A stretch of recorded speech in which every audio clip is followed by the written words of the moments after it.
하나님의 오늘 우리에게 주신 말씀은 창세기 21장 1절에서 21절까지의 말씀입니다. 본문이 좀 길지만 우리 한 절씩 교독하도록 하겠습니다. 여호와께서 말씀하신 대로 사라를 돌보셨고 여호와께서 말씀하신 대로 사라에게 행하셨으므로 사라가 임신하고 하나님의 말씀하신 시기가 되어 노년에 아브라함에게 아들을 낳으니 아브라함이 그에게 태어난 아들 곧 사라가 자기에게 낳은 아들을 이름하여 이삭이라 하였고 그 아들 이삭이 낳은 지 8일 만에 그가 하나님이 명령하신 대로 할례를 행하였더라.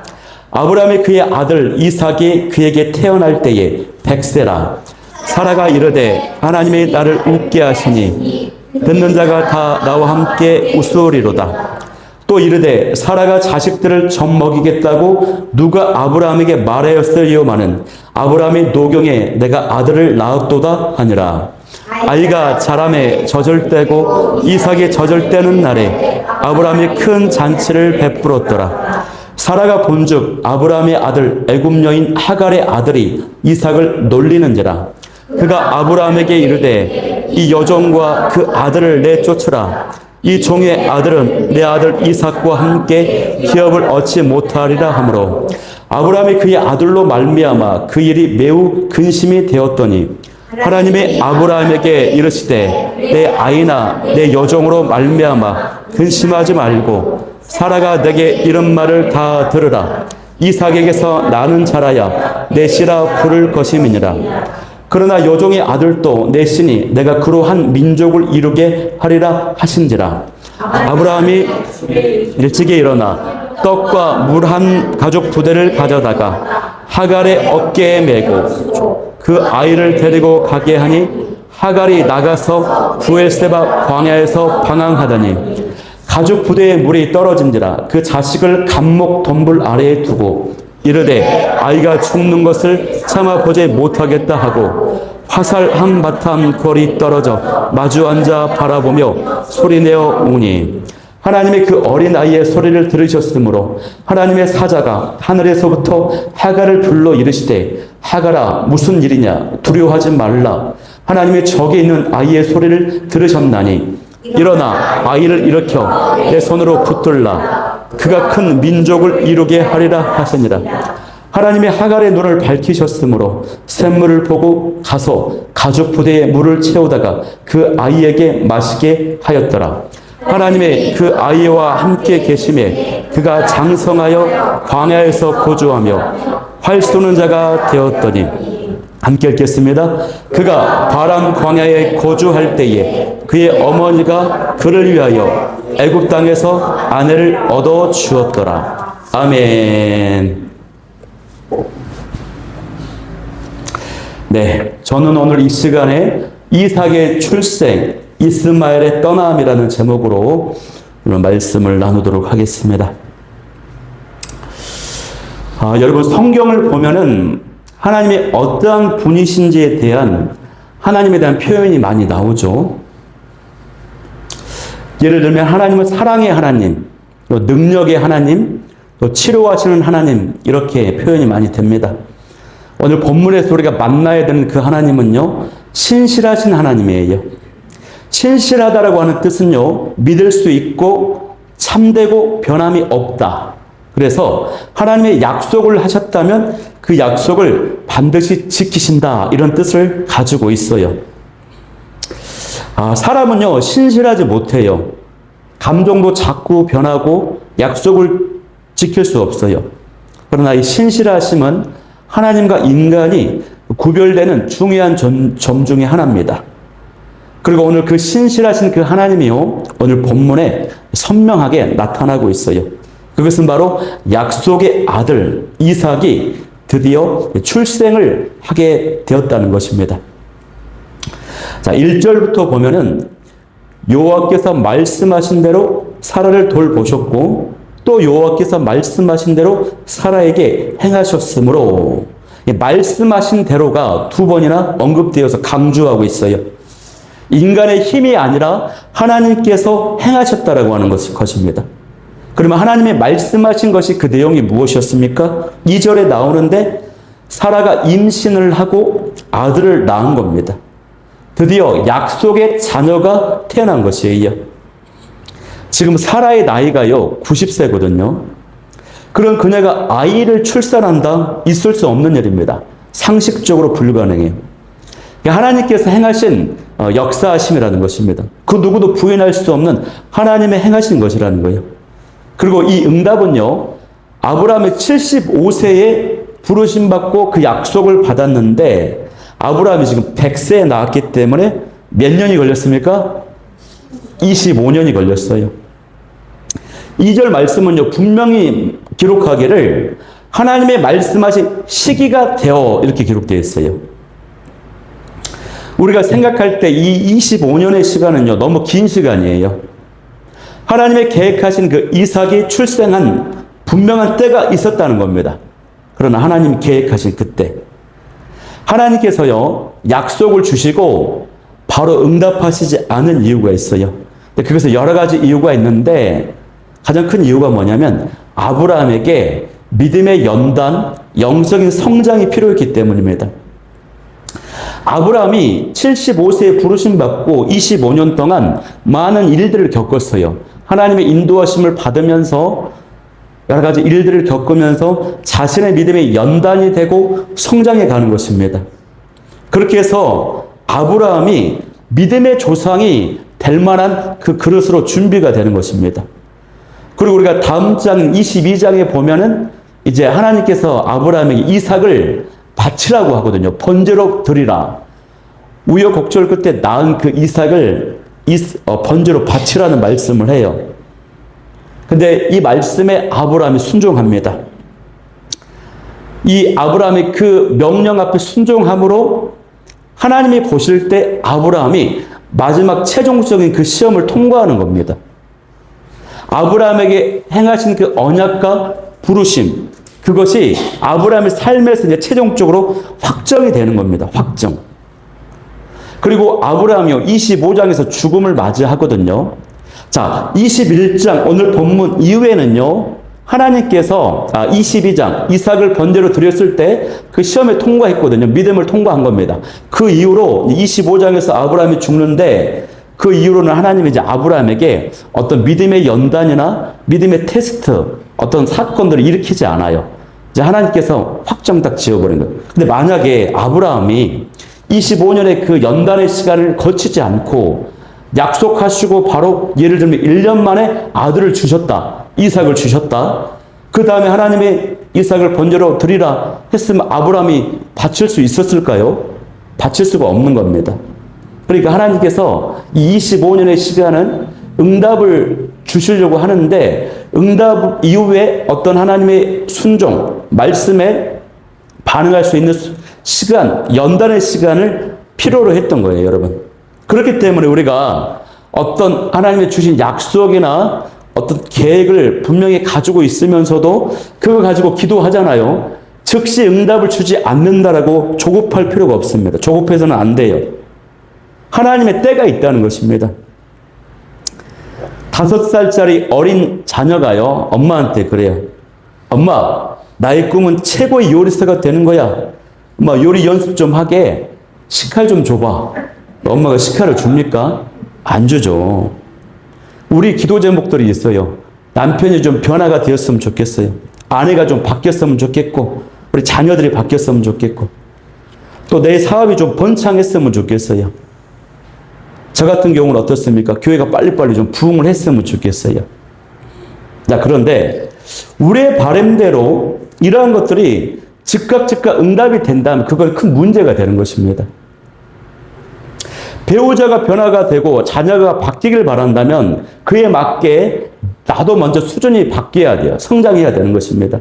사업이 번창해서 돈을 많이 벌고 싶다. 그러면은 하나님의 그 재정을 주셨을 때 나의 뜻대로, 내 욕심대로 재정을 사용하지 않을 수 있는, 하나님의 뜻대로 사용할 수 있을 정도의 나이가 성장하고 성숙해야 된다는 것입니다. 교회가 부흥되길 바란다. 그 영혼들이 왔을 때 그 영혼을 책임지고 케어하고 받아내고 양육할 수 있는 그리고 그릇이나 시스템이나 그런 상황들, 환경들이 준비가 되어야 돼요. 그러지 않고 오면의 문제입니다. 아가가 출산을 했는데 아가를 키울 양육자도 없고 아가를 재울 방도 없고 기저귀도 없고 분유도 없다 그러면 아가는요 낳자마자 그냥 죽어가는 겁니다, 여러분.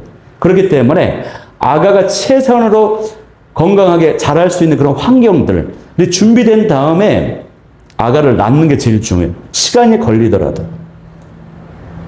중요한 것은 뭡니까? 하나님은 반드시 약속을 지키시는, 응답을 주시는 분이시라고 하는 겁니다.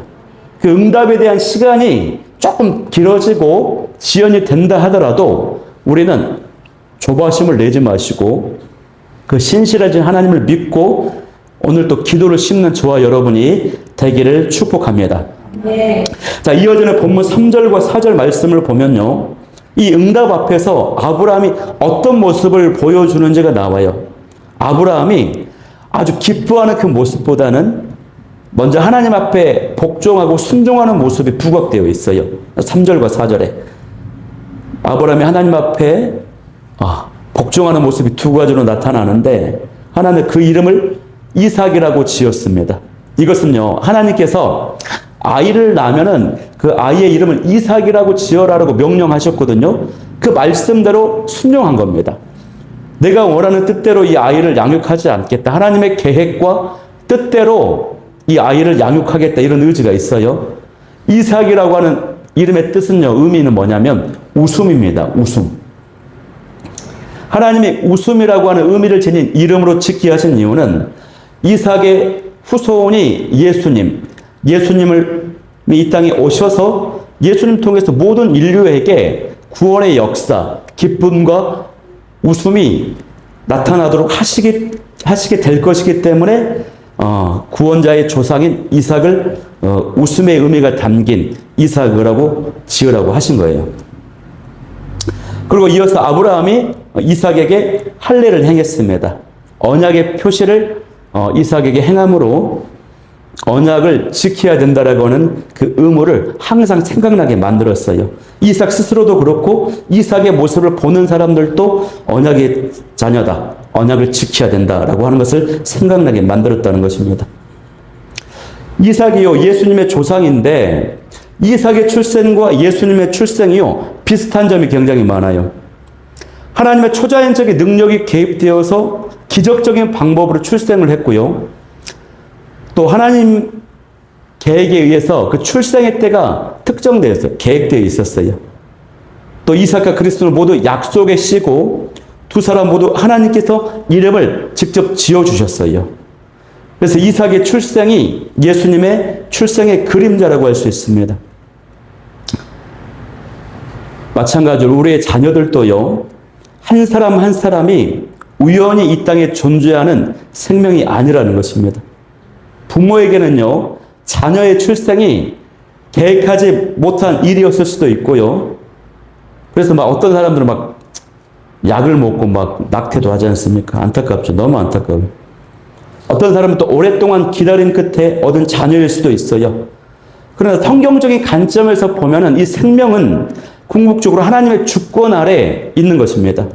그러니 이 아이는 내가 만들어낸, 내가 우리 아내와 혹은 남편과 관계에 맺어서 생산을 해낸 소유물이다라고 생각하면 안 되고 하나님께서 우리 가정에게 맡겨주신 생명이다, 선물이다라고 생각해야 돼요. 그것만 분명히 해도요, 자녀를 바라보는 관점이 달라진다는 것입니다. 저도 우리 가끔씩 자녀들을 보면, 우리 아들들을 보면은 걱정이 될 때가 많아요. 지금도, 예. 우리 하원이가 저기 들어있는 나와 있네. 예.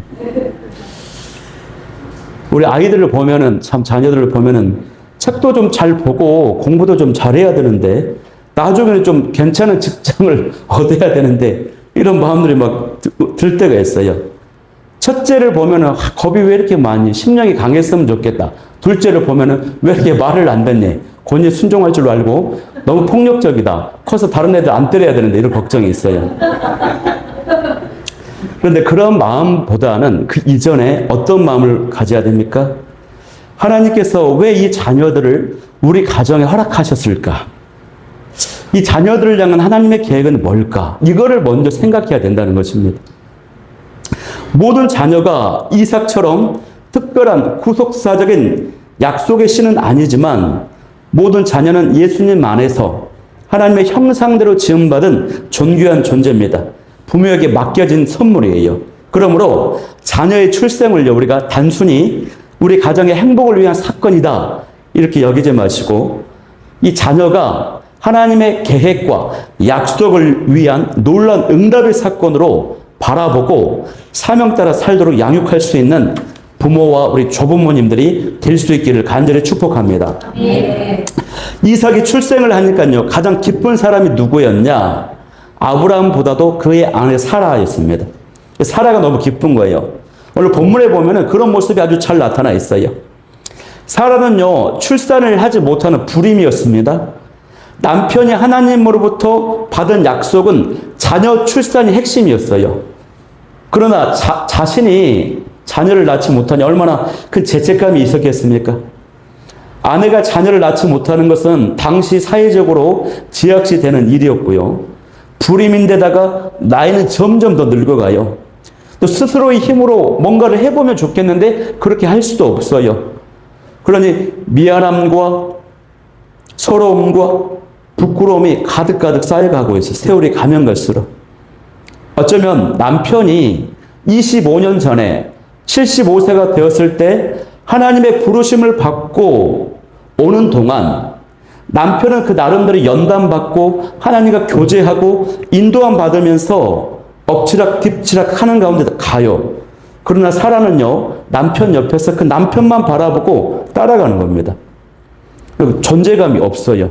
꼭 이 모습이 어떤 면에서 보면은 교회 목회자들의 사모님들의 모습 같기도 하고 어떤 경우에는 주도성이 강한 남편 옆에 있는 아내들의 모습 같기도 해요.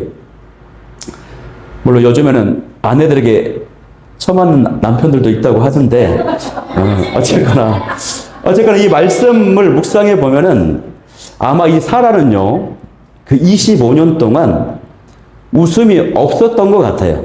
제가 말씀을 막 준비하는데 그런 감동이 오더라고요. 사라는 진짜 행복해서 웃어본 적이 없었겠다. 진짜 즐겁고 행복해서 웃는 그 웃음, 그 기쁨을 한 번도 가져보지 못했을 것이라고 하는 생각이 막 들더라고요. 남편 옆에서, 무대 뒤에서 그 그늘에 가려져가지고 항상 근심하며 아파하며 이 아내들의 모습. 그런 사라가 이삭을 출산했습니다.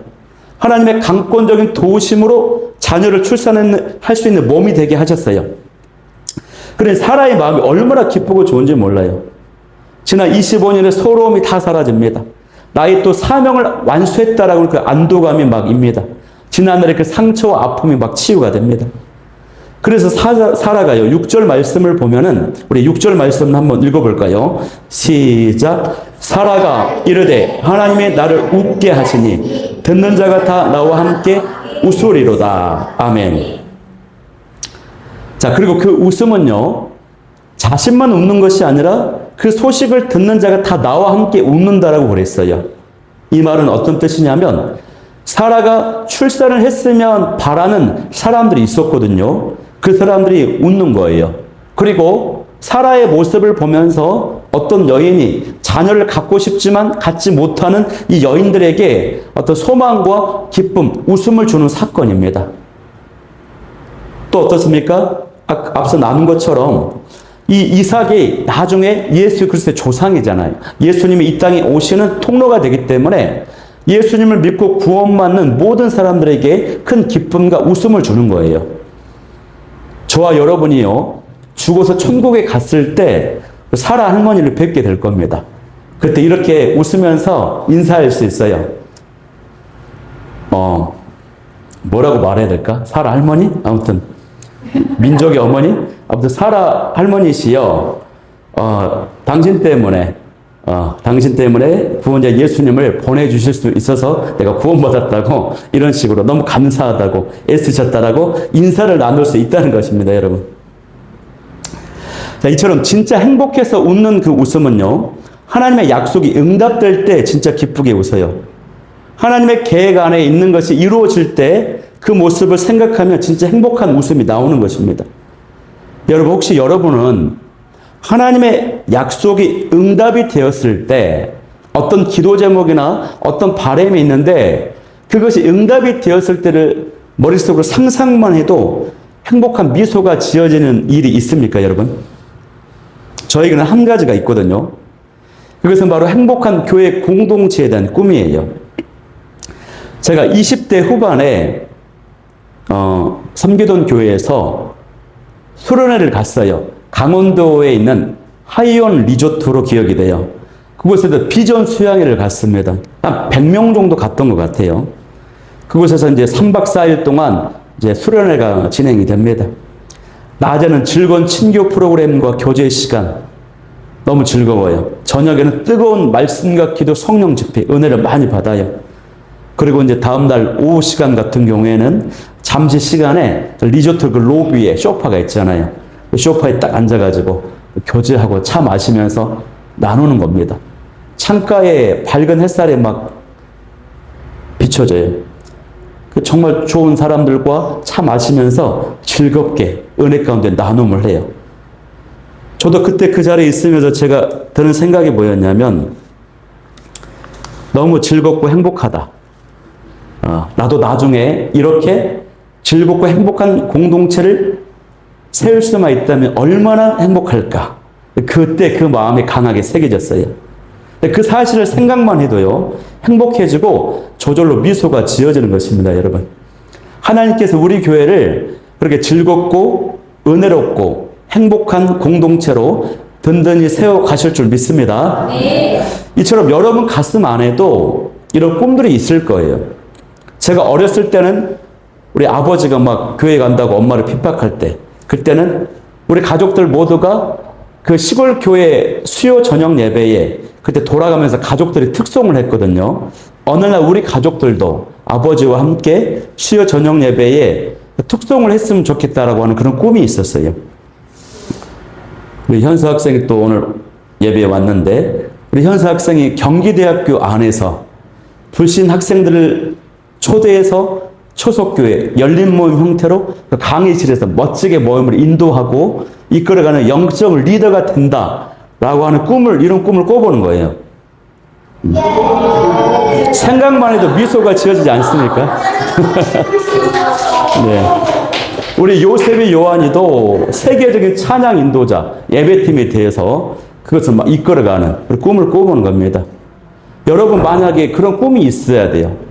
오늘 이 밤에 기도할 때 하나님은 약속을 지키시고 응답하시는 신실한 하나님이시라고 하셨는데 제가 꿈꾸고 있는 그 꿈을 하나님 그리면서 소망하면서 응답해 달라고 기도하길 바라고, 혹시 그런 것이 없다면 하나님 그 꿈을 주세요. 생각만 해도 미소 짓게 만드는 그 꿈을 허락하여 달라고 기도하는 이 밤이 되길 바랍니다. 사라는요 너무 기뻤어요. 그동안 사람들의 눈치를 보고 위축되었던 그의 마음이 이제 당당하게 외칩니다. 7절에 보면은 사라가 이렇게 말합니다. 주변 사람들이 자기 보고 늙은 사라가 어떻게 자녀를 낳고 젖을 먹이겠냐? 이 아브라함에게 막 비아냥대고 그랬거든요. 그런데 내가 아들을 낳았도다. 크게 소리치는 겁니다. 간증을 하는 거예요. 이렇게. 여러분, 우리의 삶에 간증이 수시로 있어야 돼요. 하나님 나에게 이렇게 행하셨다라고 하는 간증들이 수시로 있어야 됩니다. 자, 하나님께서 그렇게 이제 이삭을 주고 나서 8절의 기록을 보면은 아이가 자라매 젖을 떼고 그랬어요. 누가 젖을 먹였다는 얘기입니까? 사라가 나이가 몇 살이라고요? 90세. 젖이 나왔다는 겁니다. 이처럼 하나님께서요 자녀를 책임지시는 것이요. 어떤 사람은 자녀를 낳으면은 내가 어떻게 키우나 걱정하는 사람들이 있어요. 하나님이 채우시는 것입니다. 사라가 양육할 수 있도록 신체적인 조건도 만드는 거예요, 여러분. 그래서 그렇게 아이가 자라고 나니까 큰 잔치를 벌였어요. 우리가 1년 지나면 돌잔치 하듯이 당시에 이제 2세, 3세 정도가 되어가지고 아브라함이 큰 잔치를 벌였어요. 예, 젖대는 것이 생각이 나니까 재미난 또 유머가 하나 생각이 나요. 어떤 유아 전문가가 요즘 아이들을 관찰하는데, 아주 어린 아이들을 관찰하는데 아이들은 너무 폭력적이고 자꾸 막 들이박더래요, 친구들을. 왜 그럴까 연구를 하다가 보니까 이 아이들이 아가 때부터 엄마 젖 모유를 먹지 않고요, 염소 젖으로 만든 분유를 먹고 자라서 염소처럼 막 들이받고 성질이 고약하더라는 거예요. 예. 이삭이 보면 굉장히 온유하고 부드럽거든요. 엄마 젖을 잘 먹고 자란 것 같아요. 그런데 이삭의 출생이 모두에게는 기쁨이었지만 그의 존재가 기쁨이 되지 못한 인물이 있습니다. 바로 이스마엘이에요. 자, 이스마엘이 한 16살 정도 되었던 것으로 추정이 됩니다. 구절을 보면 잔치가 즐겁게 벌어지고 있는데 하갈의 아들 이스마엘이 이삭을 놀리는 겁니다. 이 놀림은 장난을 치면서 가벼운 놀림이 아니라 희롱하고 괴롭혔다라고 하는 것이고요. 이게 지속적인 괴롭힘이었어요. 그 원문을 보면. 심지어는 갈라디아서 4장 29절에 보면은 이스마엘이 이삭을 박해를 했다라고 나와요. 박해. 그만큼 심하게 괴롭힌 것으로 보입니다. 이때 이스마엘의 나이가 대략 16살 정도 됩니다. 이 모습을 사라가 본 거예요. 그러니 사라의 분노가 얼마나 컸겠습니까, 여러분? 이삭이 어떤 아들입니까? 그런 아들을 감히 건드렸어. 10절 기록을 보면 사라가 아브라함에게 말해요. 하갈과 이스마엘을 내쫓으라. 이 종의 아들은 내 아들 이삭과 함께 기업을 얻지 못하리라. 그러니까 우리 형들은요, 힘세다고 동생 건드리면 돼요, 안 돼요? 안 돼요. 동생 괴롭히면 집에서 쫓겨나는 수가 있어요. 조심하세요. 네. 하갈도 종이지만 엄연한 아브라함의 둘째 부인이거든요. 그런데 집안에 큰 갈등이 생기고 말았습니다. 그리고 이 갈등이 생긴 그 본질적인 배경과 원인을 보면은 아브라함의 그 후계자 문제와도 관련이 돼 있고요. 무엇보다도 이것은 사람들의 제약 때문이었어요. 먼저 학자들은 이 형인 이스마엘이 배다른 동생이지만 어린 동생이니까 따뜻하게 돌봐주고 아껴주면 좋았을 텐데 왜 이렇게까지 나쁜 행동을 했는가, 그 이유에 대해서 먼저 그 원인을 아버지 아브라함에게서 찾아요. 아브라함이 편에 차별을 했다는 것입니다. 이삭이 낳기 전까지는 아버지가 이스마엘을 굉장히 예뻐하고 사랑했어요. 이삭이 출생을 하니까요, 온통 아브라함의 관심과 사랑이 이삭에게 집중되어 있어요. 그래서 이스라엘 마음속에 시기심이 일어나는 겁니다. 편애를 하면 됩니까? 안 됩니까? 안 됩니다. 열 손가락 깨물어서 안 아픈 손가락이 없지만 보니까 아픈 정도가 좀 다르더라고요. 제가 보니까. 그래서 마음이 덜 가는 자녀가 있고 마음이 가는 자녀가 있어요. 의도적으로 잘 신경을 써야 돼요. 그러지 않으면 상처받은 자녀가 생긴다는 것입니다. 가끔씩 우리 아들도, 첫째도 이런 이야기를 해요. 이런 막 차별한다고 깜짝깜짝 놀래요. 그 말을 들으면. 어떤 분은 저보고 눈빛이 다르대요. 둘째를 보는 눈빛과 첫째를 보는 눈빛이 다르대. 둘째가 더 사랑스럽게 본다. 뭐 이런 말을 해요. 나도 모르게 이게 나오나 봐요. 그래서 저는 그 말을 들으면서 내가 정말 정신 차려야 되겠고 의도적으로 노력해야 되겠구나. 그런 의도가 없는데 그렇게 느끼구나, 사람들은. 이걸 느끼는 거예요. 이게 첫 번째 아브라함의 제약이고, 다른 사람의 제약은 뭐냐면 사라의 제약입니다. 사라는 하갈과 이스마엘을 쫓아내라고 했거든요. 이것은요, 뭡니까? 아무것도 없는 그 사막, 광야로 추방하라는 거예요. 죽을지도 모르는 사막으로 내모는 겁니다. 특별히 하갈은요, 수십 년 동안 자신의 몸종으로 특별한 관계에 있었잖아요. 이런 특별한 사람들을 그냥 식이 나고 미흡다고 그냥 죽음으로 내모는 것과 같아요. 악한 겁니다, 여러분. 또 다른 사람의 제약은 이스마엘의 제약이에요. 이스마엘이 어린 동생 이삭을 괴롭혔잖아요. 그러면 안 되는데 어머니와 사라와의 그 질투 경쟁 속에서 어머니로부터 부정적인 영향을 받았던 것 같아요. 그래서 이스마엘의 제약도 있었다.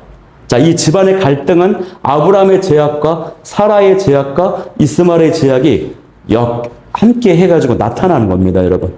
자, 그런데 지금 이삭의 후손은 이스라엘이고 이스마엘의 후손은 아브라함의 아들이거든요. 이스마엘의 후손은 이제 보통 아람 민족이거든요. 그런데 오늘날 어떻습니까? 이 이스라엘 민족들과 아랍의 민족들이 너무나도 극심하게 다투고 갈등을 일으키고 있습니다, 여러분. 이 두 민족이 극심한 갈등과 대립 속에 있어요. 이것은요, 하나님이 절대로 원하시지 않는 모습이에요. 우리는 이스마엘을 알 수 없는 정서나 이유로 이 부정적으로 봐요. 이스마엘과 아랍의 민족을. 그러나 그렇게 보면 안 돼요. 이삭은 언약의 아들이고 이스마엘은 아브라함의 아들이거든요. 이스마엘과 아랍 민족도 하나님의 시선과 마음으로 축복하는 마음으로 바라볼 수 있어야 돼요. 그래서 이 두 민족이 화해가 되도록 우리가 기도해야 되는 것입니다. 미워하면 안 돼요, 사실은. 사라의 그 강한 요구 때문에 아브라함이 크게 근심을 해요. 11절에 그 내용이 나오죠. 아브라함이 그의 아들로 말미암아 그 일에 매우 근심이 되었다. 아브라함이 이 문제 때문에 밤새도록 고민하고 막 기도했을 겁니다. 아내와 자식을 보내는 것이 쉬운 일입니까? 물도 없는 광야로 내보내는 것은 그냥 거의 뭐 죽음으로 내모는 것과 다름이 없거든요. 그렇게 고민하고 기도하는 아브라함에게 하나님이 이제 말씀하셔요. 나타나셨어요. 우리 12절 말씀을 한번 합독해 보겠습니다. 12절 시작. 하나님이 아브라함에게 이르시되 내 아이나 내 여종으로 말미암아 근심하지 말고 사라가 내게 이른 말을 다 들으라. 이삭에게서 나는 자라야 내 씨라 부를 것임이니라. 아멘. 하나님께서 이제 개입하셔서 이제 응답을 주십니다. 하나님께서는요, 사라의 그 말과 행동, 내쫓으라. 이것이 그의 질투와 시기와 미움에서 나온 것이기 때문에 분명히 잘못된 것이지만 사라의 그 말대로 하라라고 말씀하세요. 왜 그럴까요? 하나님의 최고의 관심은요, 지금 이삭에게 있거든요. 그런데 하나님이 보실 때도 이삭과 이스마엘이 한 집안에 있을 수가 없는 거예요. 후계자 문제도 있고 당사자들의 그런 갈등이 있고 어머니들의 갈등 문제가 있어요. 그러다 보면 큰 불상사가 나중에도 생길 수 있어요. 그러면 약속의 신 이삭에게 어떤 변고가 생길 수 있는 겁니다. 그러니 하나님은 아브라함의 그 시선을 이삭이 약속의 씨라고 하는 그 중요한 사실에 초점을 맞추도록 아브라함의 시선을 바꿔줍니다. 그러면서 중요한 말씀을 하세요. 13절에 여종의 아들 이스마엘도 너의 아들이기 때문에 내가 그러한 민족을 이루게 하리라 이렇게 말씀하세요. 하나님께서 이스마엘은 내가 책임질 거야 위로하고 격려하면서 아브라함이 그 마음을 편안하게 만들어 주신 겁니다. 그 말씀을 듣고 아브라함이 결단할 수가 있었어요, 여러분. 우리가 어떤 중요한 결정을 할 때, 어려운 결정을 할 때 말씀이 주어지지 않으면 결정할 수 없어요. 이사를 한다거나 저 같은 경우는 교회를 개척할까요 말까요? 이때 믿음의 승부를 던져라. 이 말씀이 주어져야 되는 것입니다, 여러분. 기도를 작정할 거예요 말까요 고민할 때 임계점을 돌파하라. 말씀할 때 작정기도 딱 들어가는 거예요. 하나님과 세상 사이에서 막 갈팡절팡 고민할 때 어떻습니까? 주님께 인생을 던져라. 이런 말씀을 탁 하면은 결정을 하는 거거든요. 그래서 아브라함이 일찍이 14절에 일어나서 떡과 물 한 가죽 부대를 가져다가 하갈의 어깨에 메어주고 그 아이를 데려가게 만듭니다. 자, 이때 아브라함의 그 마음이 얼마나 아팠을까요, 여러분? 너무나 마음이 아팠을 거예요. 이 이스마엘과 둘째 아내를 보내야 되는. 그렇지만 하나님의 말씀을 붙잡고 눈물을 삼키며 떠나 보냈을 것입니다. 또 하갈과 이스마엘의 마음이 이때 또 어땠을까요? 저는요, 이 14절, 오늘 21장 14절부터 오늘 본문의 21절까지 이 말씀을 보고 묵상할 때마다 사실 눈물이 나요. 창세기 50장 전체에서 이 본문이 저에게 가장 마음이 이렇게 슬프고 아리고 그러면서도 그 안에 큰 위로와 하나님의 은혜가 담겨져 있어요. 그래서 오늘 또 이제 말씀을 준비하면서 막 준비하는데 눈물이 자꾸 나더라고요. 눈물 닦고 또 오대치고 또 나가서 눈물 닦고 오대치고. 근데 막상 이제 메시지를 나누는 이 시간에는 눈물이 안 나네요. 예. 하갈과 이스마엘이 집에서 추방을 당하는 것입니다. 쫓겨나 본 경험이 있는 사람은 또 그 심정을 잘 알 거예요. 하갈은요, 아마도 고향인 애굽으로 향하고 있었을 거예요. 그런데 브엘세바 광야에서 방황을 하게 됩니다.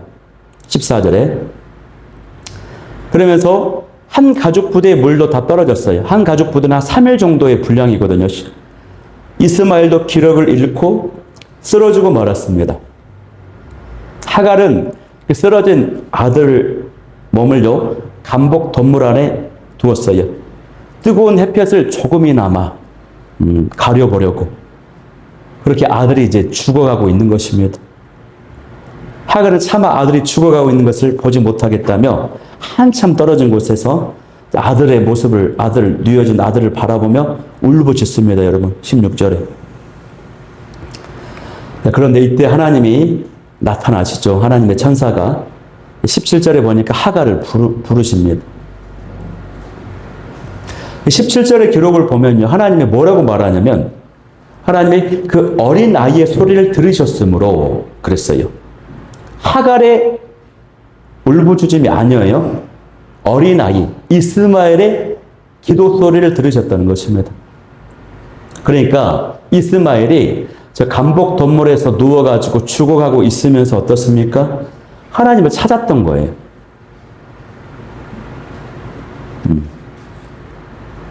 아마도 이스마엘은 자기 제약 때문에 엄마와 자기가 죽어간다라고 하는 것이 굉장히 후회가 되었을 것이고, 그리고 이삭을 괴롭힌 자신의 제약을 회개했을 거예요. 그러면서 하나님께 그 힘없는 모습으로 기도한 겁니다. 그 기도를 하나님이 들으신 거예요. 하갈은요, 기도하지 않고 소리내서 울기만 했어요. 이 상황 앞에서. 그래서 하나님의 천사가 하갈에게 나타나셔서 하갈아, 무슨 일이냐 물습니다. 무슨 일이냐?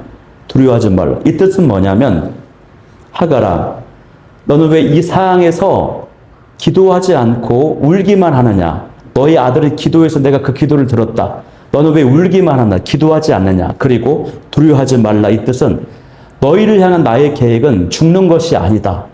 그러니 두려워하지 말고 힘을 내라. 이 말씀이에요. 이 하갈은요, 놀라운 축복을 받은 것 중에 하나가 뭐냐면, 하나님의 그 음성을 최초로 그리고 2번이나 들은 여인이 이 하갈이에요. 사라가 아니에요. 하나님의 음성을 직접 최초로 들었고 2번이나 들은 여인이 하갈. 애굽 출신이잖아요, 하갈이. 이 은혜가 있어요. 여러분, 이어서 하나님께서 18절에 일어나 아이를 일으켜서 내 손으로 붙들라고 말씀하십니다. 하갈도 얼마나 몸이 지쳐 있었겠어요. 먹을 물이 없어서 탈진해 있고 지쳐 있는데 하나님은 너의 몸을 일으켜서 너의 아들을 일으키고 붙들어내라, 일으키라라고 말씀하시는 것입니다. 그러면서 18절에 하나님의 말씀하세요. 그가 큰 민족을 이루게 하리라 말씀을 주셔요. 그러니까 하갈이 이 하나님의 말씀, 큰 민족을 이루게 하리라고 하는 말씀에 힘입어서 정말 지쳐있고 힘이 없지만 온 힘을 쥐어짜가지고 아들을 붙잡고 일으켰다고 하는 것입니다, 여러분. 저와 여러분도 우리가 많이 지치고 힘이 들지만 저보다 더 어려운 가운데 있는, 지쳐있고 쓰러져 있는 자들을 붙들어서 일으켜 줄 수 있는 저와 여러분이 되기를 바랍니다. 그렇게 하고 보니까요, 그 근방에 샘물이 있는 거예요, 샘물. 이 샘물은 저수지가 아닙니다. 이 지하수가 흘러나오는 작은 그냥 구멍이에요. 거기서 샘물이 있다라고 하는 것을 하나님께서 이 하갈의 눈을 열어주셔가지고 보게 하십니다. 그래서 아들을 그 샘물 곁으로 데리고 가서 물을 마시게 했어요. 그래가지고 이제 생명이 지켜지게 되는 것입니다. 그러니까 이 하갈이 하나님 말씀에 순종하여서 나아갔을 때 하나님의 예비하시고 공급하신 것을 체험할 수가 있었다는 것입니다. 그리고 이 샘물을 하나님 삶의 터전으로 삼아가지고 이 하갈과 이스마엘이 그 샘물을 터전 삼아가지고 살아가는 것입니다. 애굽으로 가지 않아요. 원래 계획은 애굽이었는데 하나님께서 여기서 살아라고 이 부르심이 거기에 있었던 거예요. 하나님이 허락하신 그 환경과 삶의 부르심을 받아들인 겁니다. 그리고 하나님이 그 아이와 함께 하셔가지고 장성하게 하시고 활쏘는 되게 하시고 결혼할 때까지 그곳에서 이제 하나님의 공급하시면서 자라나는 것입니다. 민족이 됩니다, 여러분. 자, 이 스토리가 있거든요. 그래서 우리가 이 모습에서 무엇을 봐야 됩니까? 여러분, 약속의 씨가 아닌 육에 속한 자녀인 이스마엘도 아브라함의 자녀라고 하는 그 이유 하나만으로 이렇게 하나님이 공급하시고 축복하시는데 예수 그리스도 안에 있는 저와 여러분은 오죽하겠습니까, 여러분? 갈등과 어려움으로 방황을 하고 가진 게 다 떨어져 버렸고 쓰러져서 울부짖고 있을 때 그때 하나님은요 우리의 기도를 들으십니다. 그리고 말씀하세요. 무슨 일이냐? 두려워하지 말라. 내 기도를 들었다. 일어나라. 붙들라. 힘을 내라. 그 말씀에 힘입어서 나아가면 하나님이 예비하신 샘물을 만나게 하십니다. 공급해 주시는 것입니다. 함께 하시고 끝까지 책임져 주신다고 하는 것입니다, 여러분. 그래서 이 하나님을 오늘 이 밤에 만날 수 있기를 바라요. 오늘 이 밤에 기도할 때 약속에 응답하시는 그 하나님, 또 기도를 들으시고 말씀하시고 공급해 주시는 그 하나님을 깊이 만나는 이 밤이 될 수 있기를 간절히 축복합니다. 우리 말씀 붙잡고 기도할 때 첫 번째, 반드시 응답하시는 그 신실하신 하나님을 믿고 응답의 때를 기다릴 수 있게 도와주옵소서. 두 번째는 자녀들을 하나님의 간수형으로 양육하게 하시고 나를 웃게 하시는 그 행복한 꿈을 꾸게 하여 주옵소서. 세 번째는 광야에서 쓰러졌을 때 기도하고 순종함으로 공급하시고 함께 하시는 그 하나님을 경험하게 하여 주옵소서. 우리 기도 제목 가지고 찬양하며 나아가도록 하겠습니다.